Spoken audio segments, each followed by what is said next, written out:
빌립보서 2장 6절에서 11절 말씀입니다. 빌립보서 2장 6절에서 11절 말씀 우리 한 목소리로 함께 읽겠습니다. 그는 근본 하나님의 본체시나 하나님과 동등됨을 취할 것으로 여기지 아니하시고 오히려 자기를 비워 종의 형체를 가지사 사람들과 같이 되셨고 사람의 모양으로 나타나사 자기를 낮추시고 죽기까지 복종하셨으니 곧 십자가에 죽으심이라. 이러므로 하나님이 그를 지극히 높여 모든 이름 위에 뛰어난 이름을 주사 하늘에 있는 자들과 땅에 있는 자들과 땅 아래에 있는 자들로 모든 무릎을 예수의 이름에 꿇게 하시고 모든 입으로 예수 그리스도를 주라 시인하여 하나님 아버지께 영광을 돌리게 하셨느니라. 아멘. 지난 시간에 우리가 이제 예수 그리스도의 낮아지심에 관하여 함께 말씀을 나누었습니다. 이제는 낮아지심에서 높아지심에 관한 말씀을 이제 함께 묵상해 보려고 합니다. 질문 28번을 보시면 그리스도의 높아지심이 무엇입니까? 라고 이제 질문하고 있죠. 우리 답변을 한 목소리로 읽어보겠습니다. 시작. 그리스도의 높아지심은 장사된 지 3일 만에 죽음에서 부활하신 것과 승천하신 것과 하나님 아버지의 우편에 앉아 계신 것과 마지막 날에 세상을 심판하러 오시는 것입니다. 아멘.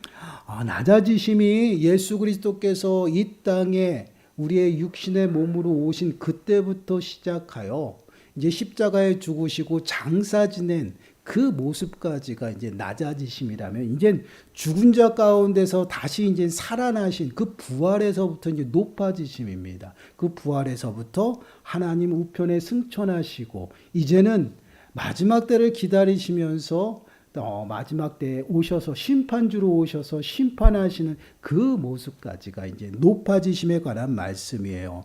근데 그 예수 그리스도의 높아지심의 부활하심, 그 부활하심은요, 어떠한 의미냐면 예수 그리스도께서 승리하심을 말씀을 하고 있어요. 사망 권세를 무찌르시고 승리하셔서 사망 가운데 종노릇했던 우리들을 사망과 죄악 가운데서 건져내셔서 영원한 생명으로 이제 옮기신 것이에요. 항상 제가 강조하잖아요. 전쟁에서 두 나라가 붙으면 이긴 나라의 모든 것들이 들어가는 거예요. 속국되고 또한 다 속해지는 것이에요. 그와 같이 사망 권세를 무찔렀기 때문에 그 안에서 종노릇했던 우리가 이제는 예수 그리스도의 종이 되었다라는 것이에요. 승리하셨기 때문에 그런 의미예요. 그래서 우리를 사망에서 생명으로 옮기신 것이에요. 그래서 예수 그리스도의 부활하심은 곧 우리를 의롭게 하나님 앞에 세우시기 위한 부활하심이라는 거죠. 그래서 로마서 4장 25절 말씀을 보시면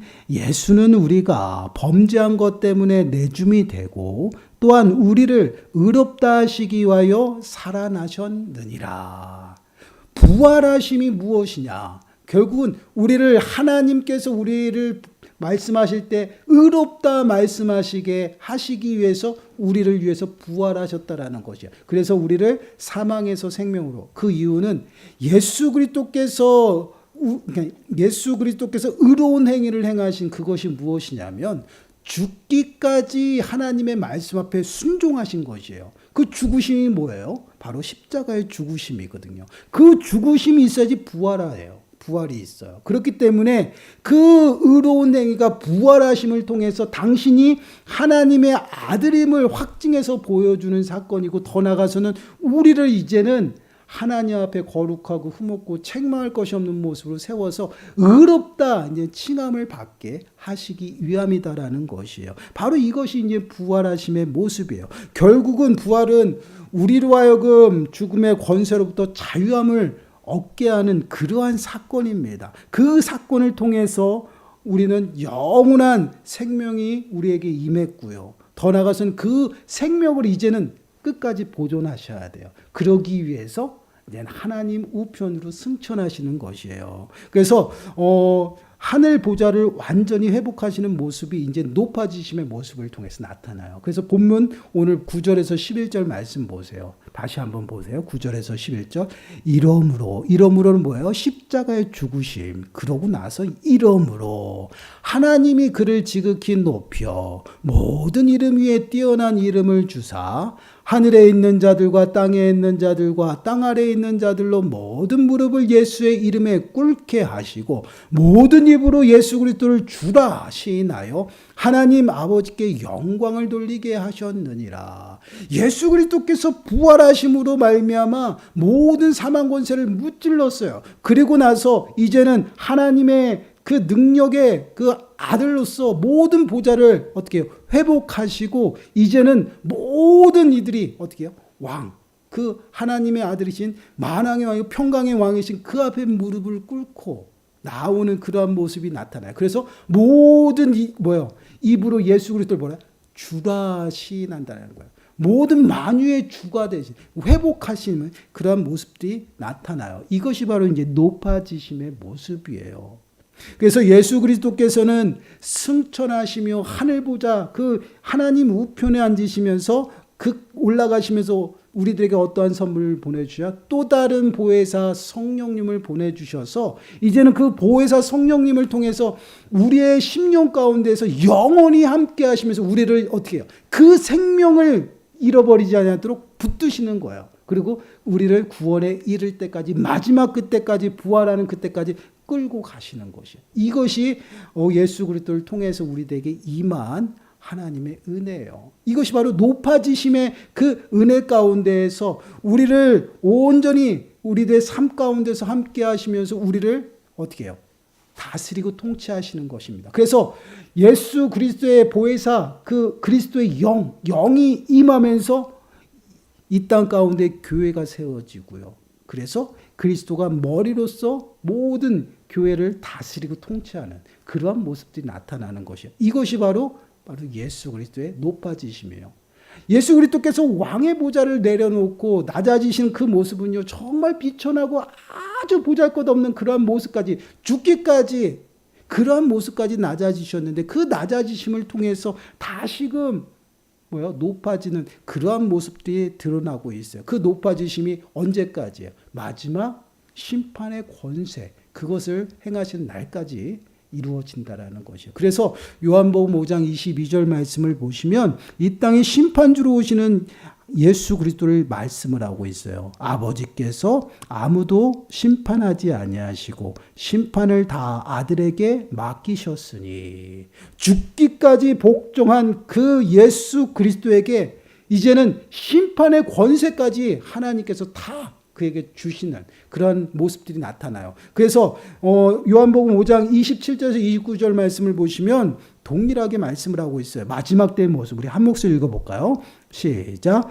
또 인자됨으로 말미암아 심판하는 권한을 주셨느니라.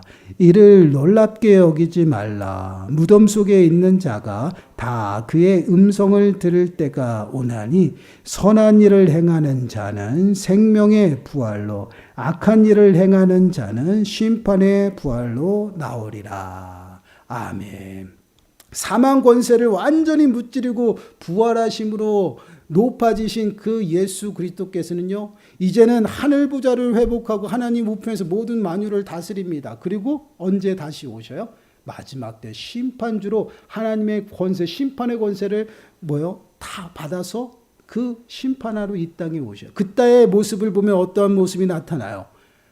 믿는 자들이나 믿지 않는 자들이나 다 동일하게 부활한다는 것이에요.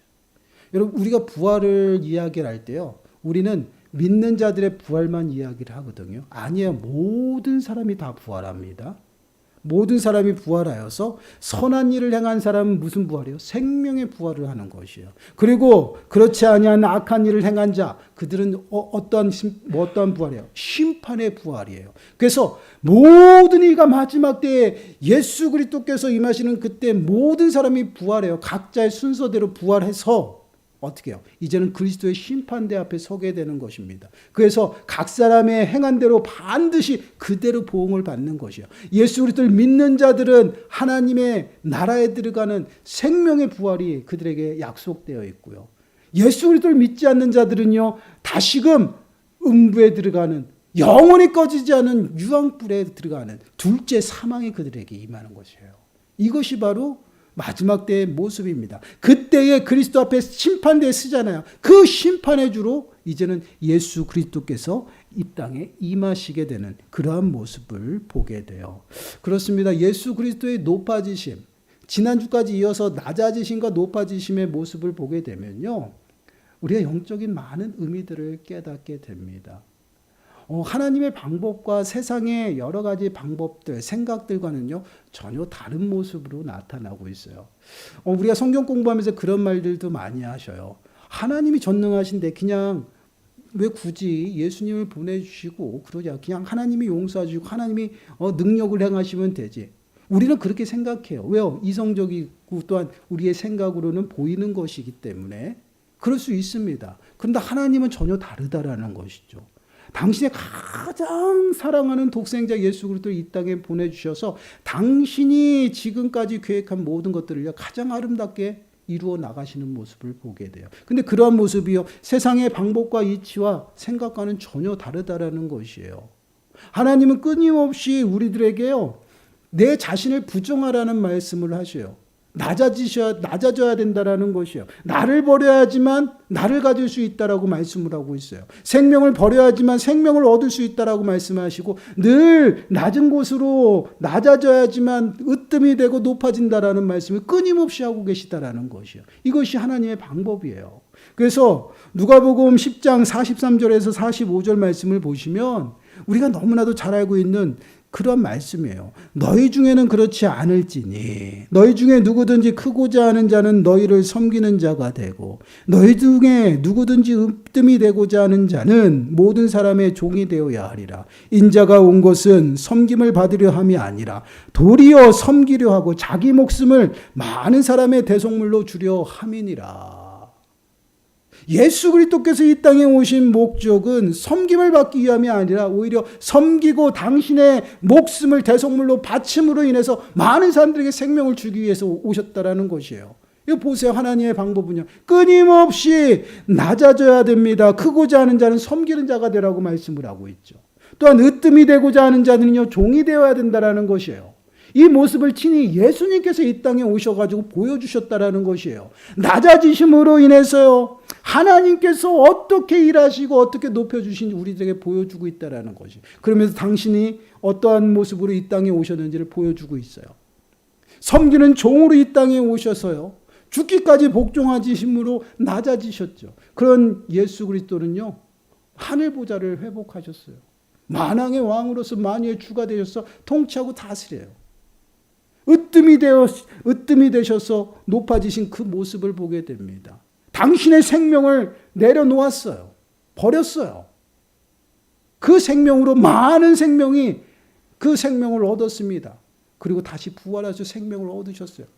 내려놓고 나를 비웠을 때 하나님께서는 그 안에 많은 것들을 채우시고 오히려 더 충만하게 높여주시는 그러한 모습을 보게 돼요. 바로 이러한 모습이 하나님께서 우리의 삶 가운데 행하시는 모습이에요. 그래서 끊임없이 예수님께서는 지상 가운데서 사역을 하시면서 끊임없이 말씀하시는 것이 무엇이에요?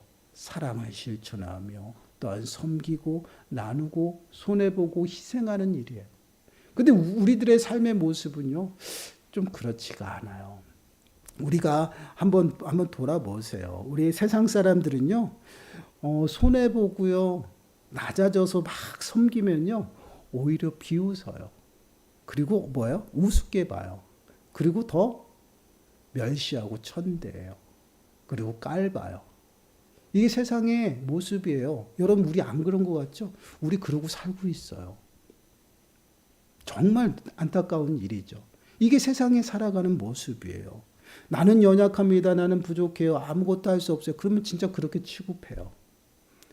그래서 나는 뭐든지 잘해야 된다라고 이야기한다고 우리 아이들을 가르쳐요. 그래야지 무시하지 않는다라고. 여러분 우리가 그렇게 가르치고 그렇게 또 그렇게 커왔어요. 뭐든지 할 수 있다라고 얘기하고 절대 못한다라고 얘기하면 안 돼. 깔본다? 이게 세상이거든요. 그러다 보니 우리도 그렇게 살아가야 되는 게 맞는 것으로 살아가고 있어요. 그러다 보니 많은 것을 취하려고 하고요. 낮은 자리보다는 높은 자리를 더 선호합니다. 그리고 늘 섬기는 것보다 섬김을 받고 싶어요. 누가 나를 알아주지 않을까? 그런 모습으로 살아간다라는 것이에요. 혹시라도 내가 무엇을 행했으면 뭐요? 그대로 받았으면 좋겠어요. 늘 어떻게 해요? 기대감이 있어요. 이게 우리들의 인생이에요. 좀 나를 섬겨줬으면, 나도 섬겼으니까 그 사람이 나를 생각해 주겠지. 항상 이러한 기대들이 있어요. 근데 하나님의 방법은 그렇지 않거든요. 오른쪽 뺨을 때리면 왼쪽 뺨을 떼고요. 또한 오른손이 하는 일을 왼손이 모르게 하라고 그러거든요. 하나님의 방법과는 전혀 다른 것이에요. 그 하나님의 방법은 예수 그리스도를 통해서 그 구원 사역을 통해서 우리들의 삶 속에서 어떻게 일하시는지 또한 그리스도인들이 어떤 모습으로 살아가야 되는지를 명확하게 보여주고 있다는 것이에요. 우리가 예수 그리스도처럼 낮아져서 섬기고 나를 부인하고 나를 비우면 결국은 나를 비우고 나를 내려놓으면 나를 얻을 수 있다는 것이에요. 낮아진 자에게 종이 된 자에게 으뜸이 되고 더 나가서는 높아지는 그 은혜를 베푸시는 것처럼요. 매 순간순간 하나님께서는요. 그 삶을 보고요. 그대로 채워주신다라는 것이에요. 이스라엘 백성들에게 그 출애굽하면서 하나님께서 많은 금속과 또한 여러 가지 또한 금은보화를 다 보내주셨어요. 근데 그것을 갑자기 성막을 만들기 위해서 하나님께서 그들에게 다 가져오라고 이야기합니다. 근데 거기에 덧붙이는 말이 있어요. 너희가 가져온 그대로 내가 너희가 주겠다라고 했어요. 하나님 그런 분이에요. 내가 어떠한 것을 하나님 앞에 드린다고 해서 내 것을 드리는 것은 아니지만 내가 나를 비워서 하나님 앞에 나가 하나님 앞에 순종하고 엎드릴 때 하나님께서는 그것을 다시 내게 주신다라는 것이에요. 낮아져서 섬기면 반드시 높임을 받는 그러한 삶의 모습이 우리들에게 나타나요. 이것이 바로 하나님의 법칙이에요. 예수 그리스도께서는 하늘 보좌를 내려놓고 우리를 위해서 생명을 내려놨어요. 생명을 버렸어요. 그 생명을 다시 얻으시고요. 하늘 보좌 앞에 다시 앉아서 만유의 주가 돼서 다스리고 있어요. 이것이 하나님의 말씀이에요. 그리고 하나님의 법칙입니다. 그래서 예수님은요. 제자들에게 끊임없이 3년 동안 가르친 게 무엇이냐면 나처럼 해라는 것이에요. 본받아라. 나를 따라라. 그리고 너희들도 너희를 스스로 부인하라는 것이에요. 너희를 버려야 된다는 끊임없이 그런 훈련이었습니다. 그래서 제자들에게 마태복음 16장 24절 25절 말씀을 보시면 이렇게 말씀해요. 한 목소리 읽어볼까요? 시작. 예수께서 제자들에게 이르시되 누구든지 나를 따라오려거든 자기를 부인하고 자기 십자가를 지고 나를 따를 것이니라. 누구든지 제 목숨을 구원하고자 하면 잃을 것이요 누구든지 나를 위하여 제 목숨을 잃으면 찾으리라. 아멘. 예수님도 동일하게 하나님의 모습처럼 말씀을 하고 있어요. 먼저 자신을 부인해야 된다는 것이에요. 여러분 우리가 하나님의 은혜를 받기 위해서는요. 반드시 나를 비워야 합니다. 나를 내려놔야 돼요. 예전에 제가 이런 비유를 든 적이 있어요. 우리 어린아이들이 마트에 갑니다. 마트에 가면요. 정말 아이들이 갖고 싶은 게 얼마나 많습니까? 근데 그거를 사준다고 딱 잡아요. 잡았는데 그것을 내려놓으면 뺏기는 걸로 알고 있어요. 그래서 그 계산대 앞에 가서도 절대 내려놓지 않습니다. 근데 계산대에서는 내려놓고 찍어야 되거든요. 그것을 아이들이 몰라요. 그래서 그것을 내려놓으면 빼앗기는 것으로 알고 있어요. 근데 그 계산대에 내려놓고 비로소 그 가격을 지불하고 바코드를 찍을 때 그것은 아이의 것이 되는 것이에요. 우리의 삶의 원리도 마찬가지입니다. 내 것이라고 고집하고 자꾸만 움켜쥐고 살아가는 것은요. 절대 내 것이 될 수가 없어요. 그것은 반드시 사라지고 말아요. 그러나 그것이 하나님의 것임을 내가 인정하고요. 하나님 앞에 나를 비워서 온전히 하나님 앞에 나가면요. 하나님께서는 그것을 다시금 채워주신다라는 것이에요. 그래서 나의 육신의 모든 것들을 내려놓고 비워서 나의 심령 가운데 성령으로 채우게 되면요. 그 전에 있었던 것보다 더 값진 것들이 채워지게 되는 것. 이것이 하나님의 법칙이에요. 그래서 끊임없이 자기를 부인하고 나의 자신을 온전히 죽이는 삶을 살아가야 되는 것이에요. 사도 바울이 말씀으로 나를 쳐서 죽이는 거예요. 매일같이 나는 죽노라라고 고백하거든요. 그것이 뭐야? 말씀으로 나를 쳐서 나를 육신의 모든 나의 삶을 쳐서 자꾸만 어떻게 해요? 하나님의 방법으로 바꿔 나가는 거죠. 그것을 죽는다라고 비교하고 있어요. 이러한 삶을 통해서 우리는 생명을 얻고요. 이러한 삶을 통해서 영원한 생명을 누리며 살아가는 것입니다. 이것이 예수 그리스도의 낮아지심에서 높아지시는 이 모습을 통해서 우리가 깨닫는 것이에요. 예수 그리스도께서 하늘 보좌를 내려놓지 아니하시고 그냥 하늘 보좌에 계실 수도 있잖아요. 그러나 우리를 위해서 예수 그리스도께서 낮아지셔서 오시고요. 당신의 생명을 내려놓으셨어요. 그랬을 때 그 생명을 얻고 하늘 보좌 위에 앉으셔서 모든 만유의 주가 되시고 모든 무릎 꿇고 주라 시인한다라고 고백하고 있어요. 얼마나 높아지시는 이러한 모습이 동일하게 우리들의 삶 가운데 나타난다라는 것이에요. 하나님을 의지하는 자는 하나님께서 모든 것을 행하시고요. 정오의 빛과 같이 높여주신다라고 말씀하고 있어요. 빛나게 해주시는 것. 얼마나 감사해요. 이것이 바로 그리스도의 삶의 모습입니다. 우리가 늘 예수 그리스도의 낮아지심 앞에 겸손하게 그 은혜 앞에 마음을 새기고 겸손하게 감사하며 살아가야 되지만 그 원리를 우리가 또한 마음에 새겨서 예수 그리스도의 그 겸손의 마음을 우리가 품고 온전히 낮아져서 섬기는 삶을 살아가야 돼. 그것이 사랑이에요. 그 사랑을 우리가 힘입었기 때문에 그 사랑을 쫓고 그 사랑 가운데 살아가는 그러한 삶의 모습입니다. 그렇기 때문에 우리는 하나님의 사랑을 받은 자예요. 그 크신 사랑을 받았습니다. 그 사랑을 받은 자는요, 마땅히 낮아져서 섬기는 자가 되어야 한다라는 것이에요. 그것이 바로 예수님을 따르는 길입니다. 예수님은요, 말씀하셔요. 예수 그리스도께서 가신 그 길이 넓은 길이라 말씀하시지 않습니다. 그리고 우리에게도 끊임없이 좁은 길로 가라고 말씀하시죠. 왜 그럴까요? 많은 사람이 찾지 않아요. 믿음의 길도 마찬가지입니다. 어렵고 힘이 들고요. 때로는 고난도 오고요. 또한 역경도 닥치게 되죠. 그 어려운 길을 많은 사람들이 가려고 합니까? 그렇지 않잖아요. 그렇죠. 우리는 그럼에도 불구하고 그 길, 예수님이 가신 길을 따라갑니다. 왜 따라갈까요? 그 길에 생명이 있기 때문에 그래요. 예수 그리스도께서 있기 때문에 그렇습니다. 그래서 우리가 그 길을 따라가는 것이에요. 그 길을 따라갈 때 영원한 생명 가운데 거하고요. 그 은혜를 누리며 살아가는 것이에요. 살아가는 여러분, 우리의 삶을 좀 진단하세요. 그리고 내가 어떠한 모습으로 살아가고 있는지 정말 그리스도인답게 낮아져서 섬기고 예수 그리스도를 따라가는 삶을 살아가는지 점검하시길 바라요. 그리고 나를 비워야 하나님의 은혜가 채워집니다. 육신의 것을 버려야 성령이 채워져요.